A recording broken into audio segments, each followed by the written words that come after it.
Tyler, thank you. A local nonprofit needs your help to continue providing essential health care in the Memphis area. Today is the annual Giving Day for the Church Health Center, meaning anything you donate will be doubled. Here to talk more about the campaign and how you can participate is the man behind this mission, Dr. Scott Morris, the founder and CEO of the Church Health Center. Scott, always glad to have you back on 3 at 3. How have you been doing? I've been great, Alex. Thank you for having me today. Let's talk about Giving Day. What is this all about, and why is it so imperative for as many Memphians as possible, or Mid-Southerners, to be a part of this? I think people sometimes don't realize that Church Health is not a federally funded anything. We're a true charity. We have a budget of $28 million we have to raise year after year. Our fiscal year starts in July. So being able to have a Giving Day here toward the end of July just helps us get going for the rest of the year. How can we go about giving? How can we actually participate in this? Is it pretty simple or what? Yeah, I like that we're getting right to the point. So you just go to our website, which is churchhealth.org. You can do /Giving Day, but if you just go to churchhealth.org, it'll be very easy. You know, what we really hope people would consider is a gift of $20 a month. Okay. It would be renewing. You know, St. Jude is able to raise $2.7 billion every year, mostly with $20 gifts. What Church Health does is take care of the people who work to make our lives comfortable. You know, that person who is out in this heat cutting your grass, when they get hurt, where are they supposed to go to the doctor? They come to Church Health. And that $20 a month can make such a difference in their lives and actually in your life, because we all have people that Church Health takes care of. Scott, is this almost, it seems to be a mission for you, and a lot of people may not realize you're also a pastor, are you not? Yeah, it may sound like I'm preaching, but yeah, I'm a United Methodist minister. Right. I actually think of myself as a pastor who acquired a particular skill. Right. So I spend most of my time playing doctor.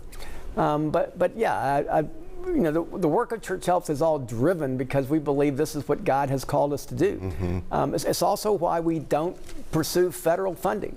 You know, the government cannot do the work of people of faith, and neither should we ask it to. So either our Giving Day is successful and we're able to raise the money we need, or we have to let the doors close. You know, I'm going to hope and pray that God would never let that happen, but we step out on faith every day we come to work. I would say so. When it comes to the uninsured, right here in Memphis, Tennessee, I believe, if I recall, you came here, what, back in 1986? I came in 86, Yeah. Church Health opened in 87. What have we seen? Have those numbers really grown, especially in recent years? About 18% of our population are people who are uninsured.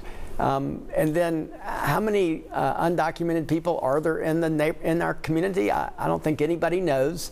You know, these days it's so difficult being Latino. You were talking about that just in the previous segment. You know, most of the people who build our houses and who cut our grass, you know, their first language is Spanish, and they don't have health insurance. They don't qualify for TennCare. They're completely on their own.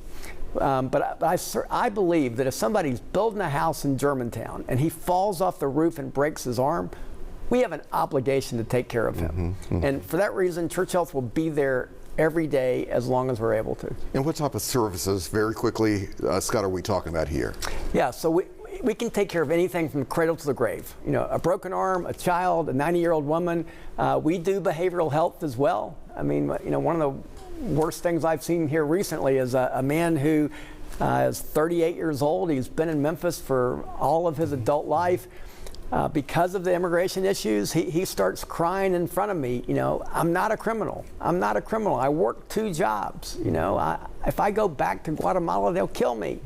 I mean, that's a person who each of us may have come across doing something to make our lives better. And these also happen to be our neighbors. They're absolutely our neighbors. Yeah. And look, we also take care of people from South Memphis and North Memphis. You know, we take care of everybody who's doing those jobs that no one else wants to do. All right, we have the information right there on the screen. Church Health Giving Day. Scott, as always, glad to have you here. Appreciate 3 at 3. Good to see you.